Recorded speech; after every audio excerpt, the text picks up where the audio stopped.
Hello നമസ്കാരം, എല്ലാവർക്കും സുഖം തന്നെയല്ലേ? എല്ലാവർക്കും മിയാസ് ഫുഡ് ബുക്കിലേക്ക് സ്വാഗതം.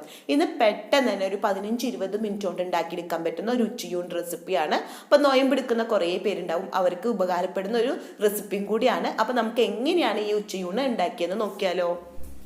ഞാനിവിടെ 4 കായാണ് ഈ ഒരു സൈസിലുള്ളതാണ് എടുത്തിട്ടുള്ളത്. ശരിക്കും ഞാൻ മോരുകറി ഉണ്ടാക്കുമ്പോൾ നേന്ത്രക്കായ വെച്ചിട്ടാണ് ഉണ്ടാക്കാറ്. അല്ലാന്നുണ്ടെങ്കിൽ വണ്ണങ്കായ എന്ന് പറഞ്ഞിട്ട് മേടിക്കുക, അത് വെച്ചിട്ട് ഉണ്ടാക്കാറുണ്ട്. അപ്പൊ ഇതിൽ രണ്ടും ഇല്ലാത്ത കാരണം സാധാ കായ വെച്ചിട്ടാണ് ഉണ്ടാക്കുന്നത്. അപ്പൊ പച്ചക്കായ വെച്ചിട്ടാണ് ഉണ്ടാക്കുന്നത്. അപ്പൊ ആദ്യം തന്നെ ഈ ഒരു അറ്റവും അതേപോലെ തന്നെ ഈ ഒരു അറ്റവും കട്ട് ചെയ്തെടുക്കുകയാണ്. അതിനുശേഷം ഇതിങ്ങനെ അടർത്തിയെടുക്കണം. അപ്പൊ മോരുകറി ഉണ്ടാക്കുമ്പോൾ നമ്മൾ ചീന്തി എടുക്കാൻ പാടില്ല, ഇതേപോലെ അടർത്തിയെടുക്കണം. അതിനുശേഷം നമ്മൾ കത്തി വെച്ചിട്ട് കണ്ടില്ലേ, ഇങ്ങനെ ഒന്ന് തിക്കി കൊടുക്കുക. അപ്പൊ ഇതുപോലെ തിക്കി കൊടുത്തതിന് ശേഷം നമുക്കിത് കൈ കൊണ്ട് ഇങ്ങനെ പൊളിച്ചെടുക്കാൻ പറ്റും ഈ കായയുടെ തൊലി. ഈ കായയുടെ തൊലി വെച്ചിട്ട് നമുക്ക് ഉപ്പേരികൾ ഉണ്ടാക്കിയെടുക്കാൻ പറ്റും കേട്ടോ.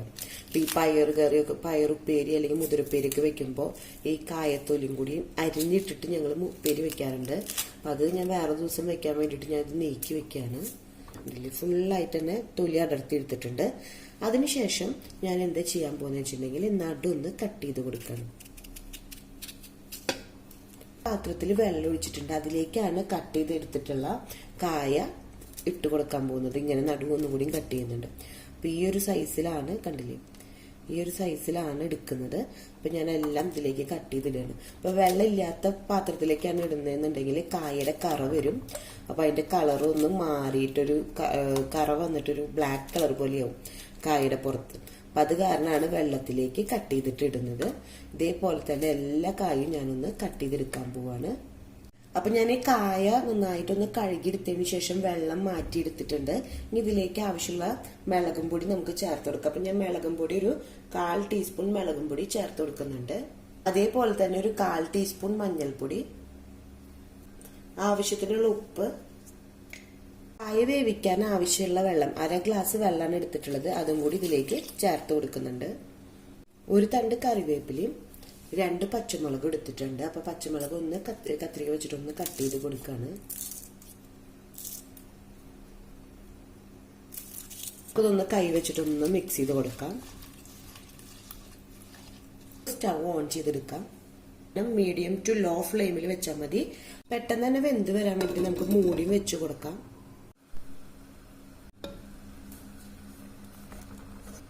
ഒരു 5 മിനിറ്റ് കഴിഞ്ഞിട്ടുണ്ട്, ഞാനൊന്ന് ഇളക്കി കൊടുത്തിട്ടുണ്ട്. അപ്പൊ നമ്മുടെ കായ കണ്ടില്ലേ, നമ്മൾ തൊട്ട് നോക്കുമ്പോൾ ഉടയുന്നുണ്ട്, ശരിക്കും അങ്ങോട്ട് ആയിട്ടില്ല. അപ്പൊ ഒന്നും കൂടി ആവാനുണ്ട്.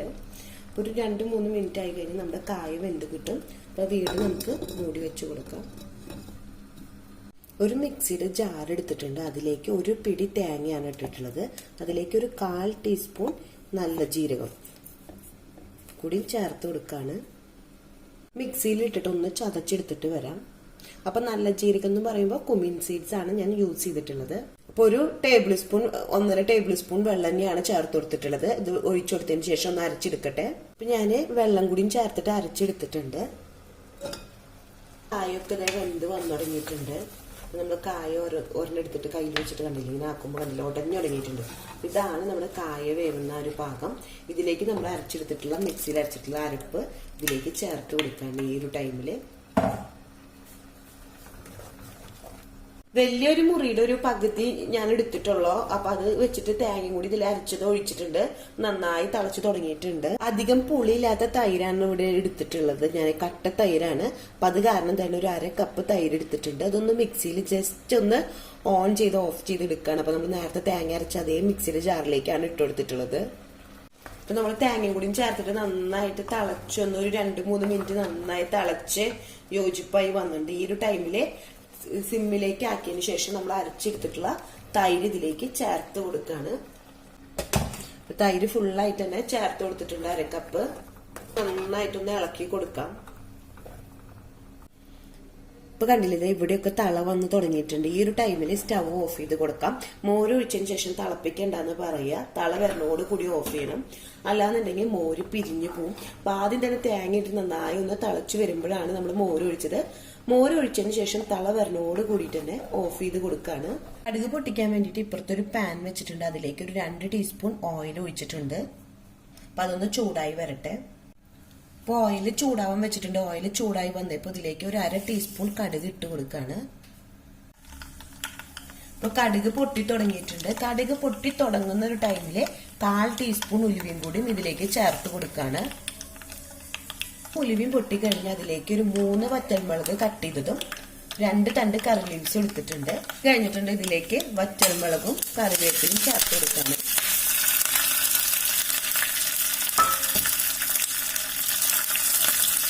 ഇപ്പൊ മൂത്തിട്ടുണ്ട്.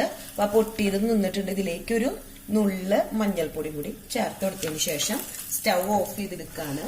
അപ്പൊ ആ ചൂടിൽ തന്നെ ആയി കിട്ടും.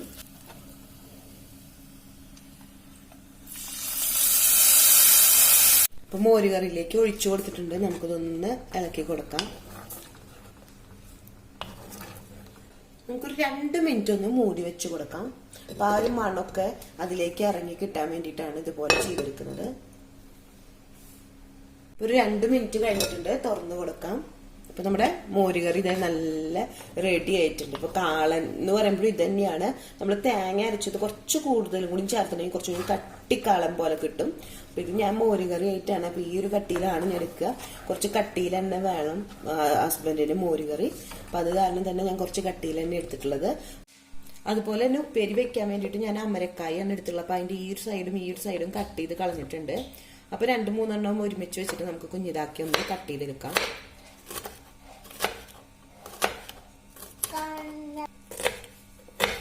അപ്പൊ കഴുകിയെടുത്തതിന് ശേഷമാണ് ഞാൻ കട്ട് ചെയ്തെടുത്തിട്ടുള്ളത്.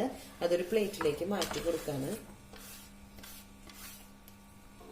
ഒരു ചീനച്ചട്ടിയിലേക്ക് വെളിച്ചെണ്ണ ഒഴിച്ചിട്ടുണ്ട്. അപ്പോൾ വെളിച്ചെണ്ണ ചൂടായി വന്നപ്പോൾ ഞാൻ പപ്പടം കഷ്ണങ്ങളാക്കി കട്ട് ചെയ്തെടുത്തതിന് ശേഷം വറുത്തെടുക്കാണ്. ഓയിൽ മാറ്റി അതിലേക്ക് ഞാൻ ഒരു 4-5 ചുവന്നുള്ളിയും ഒരു 2 തണ്ട് കറിവേപ്പിലയും കൂടി ഇട്ട് കൊടുക്കാണ്.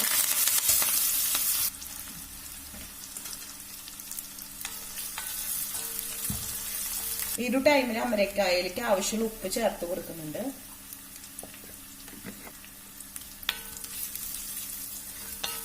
ഉള്ളി മൂത്ത് വന്നിട്ടുണ്ട്. ഈ ഒരു ടൈമിൽ ഇതിലേക്ക് ആവശ്യത്തിനുള്ള മഞ്ഞൾപ്പൊടി അതുപോലെ തന്നെ മുളകും പൊടി ഞാൻ ചേർത്ത് കൊടുക്കാണ്. എന്നിട്ട് ഈ ഓയിലിൽ കെടുത്തിട്ട് മൂപ്പിച്ചെടുക്കാണ്. നമ്മുടെ പെട്ടെന്ന് തന്നെ മൂത്ത് വരും. ഈ ഒരു ടൈമില് ഇതിലേക്ക് അമരക്കായ ഇട്ട് കൊടുക്കാണ്. ആദ്യം തന്നെ കുറച്ച് അമരക്കായാണ് ഇട്ട് കൊടുക്കുന്നത്. അപ്പൊ നമ്മൾ മുളക് ഇടുന്നതിന് മുന്നേ ഒരു മീഡിയത്തിൽ നിന്ന് ലോ ഫ്ലെയിമിലേക്ക് ചേഞ്ച് ചെയ്ത് കൊടുത്തിട്ട് വേണം നമുക്ക് മുളക് ഇട്ട് കൊടുക്കാൻ. അതിനുശേഷമാണ് നമ്മൾ അമരക്കായ ഇട്ടിട്ട് മൂത്തപ്പോഴാണ് അമരക്കായ ഇട്ട് കൊടുത്തത്. ഇതിലേക്ക് ബാക്കിയുള്ള അമരക്കായും കൂടി ചേർത്ത് കൊടുക്കാണ്. അത് കഴിഞ്ഞിട്ട് ഇതൊന്ന് മൂടി വെച്ച് കൊടുക്കാം. അപ്പൊ ലോ ഫ്ലെയിമിൽ വെച്ചിട്ടെങ്കിൽ ഇതൊന്ന് വാടി വരണം. അത് വരയ്ക്ക് വെയിറ്റ് ചെയ്യാം. എല്ലാം ഉണ്ടാക്കുന്നില്ല കേട്ടോ. പകുതി ഉണ്ടാക്കുന്നുള്ളൂ. പകുതി ഞാൻ വേറെ ദിവസത്തേക്ക് എടുത്തു വെച്ചേക്കാണ്. ഇടയ്ക്കൊന്ന് എടുത്തിട്ട് ഇതുപോലെ ഒന്ന് ഇളക്കി കൊടുത്തതിന് ശേഷം വീണ്ടും മൂടി വെച്ച് കൊടുക്കണം. അപ്പൊ നന്നായിട്ടൊന്ന് വാടി വരട്ടെ. റെഡി ആയിട്ടുണ്ട്. നന്നായിട്ട് തന്നെ വാടി വന്നിട്ടുണ്ട്. അപ്പൊ ഞാൻ സ്റ്റൗ ഓഫ് ചെയ്ത് കൊടുത്തിട്ട് ഇപ്പൊ ഒരു 5 മിനിറ്റ് ആയിട്ടുണ്ട്. കറികളെല്ലാം ഞാനൊരു പ്ലേറ്റിലേക്ക് സെർവിങ് പ്ലേറ്റിലേക്ക് ചേഞ്ച് ചെയ്ത് കൊടുത്തിട്ടുണ്ട്. അപ്പോൾ ഓൾറെഡി ചോറ് വെക്കുന്നത് ഇപ്പോൾ എല്ലാവർക്കും അറിയുന്ന കാരണം ഞാനത് വീഡിയോ എടുത്തിട്ടില്ല. അപ്പോൾ ചോറും മോരുകറിയും അതുപോലെ അമരക്കായ ഉപ്പേരി, പപ്പടം, ബീട്രൂട്ട് അച്ചാറ്, മാങ്ങ അച്ചാറ്, എലിശ്ശേരിയാണ്. അപ്പോൾ എലിശ്ശേരി തലേദിവസത്തെ ആട്ടോ, അത് ഞാൻ ചൂടാക്കി വെച്ചു എന്നുള്ളൂ. അതുപോലെ തന്നെ ബീട്രൂട്ട് അച്ചാറിൻ്റെ വീഡിയോയും എലിശ്ശേരിയുടെ വീഡിയോ ഒക്കെ ഞാൻ ഓൾറെഡി ഇട്ടിട്ടുണ്ട്. അപ്പോൾ അതിൻ്റെ ലിങ്ക് ഞാൻ താഴെ കൊടുക്കാം. അപ്പോൾ നിങ്ങൾക്ക് ആവശ്യമുള്ളവർക്കാണെന്നുണ്ടെങ്കിൽ ആ ലിങ്കിൽ പോയിട്ട് കാണുകയും ചെയ്യാം. അപ്പോൾ ഇതുപോലെ തേങ്ങ അരയ്ക്കാണ്ട് പെട്ടെന്ന് തന്നെ ഉണ്ടാക്കിയെടുക്കാൻ പറ്റുന്ന ഒരു മോരുകറി കുമ്പളങ്ങി വെച്ചിട്ട് ഞാൻ ഉണ്ടാക്കിയിട്ടുണ്ട്. അപ്പോൾ അതിൻ്റെ ലിങ്കും താഴെ കൊടുക്കാം കേട്ടോ. അപ്പോൾ എല്ലാവർക്കും വീഡിയോ ഇഷ്ടമായി എന്ന് വിചാരിക്കുന്നു. അടുത്ത ദിവസം പുതിയ വെറൈറ്റി റെസിപ്പി ആയിട്ട് വീണ്ടും വരാം. Thanks for watching. ബൈ.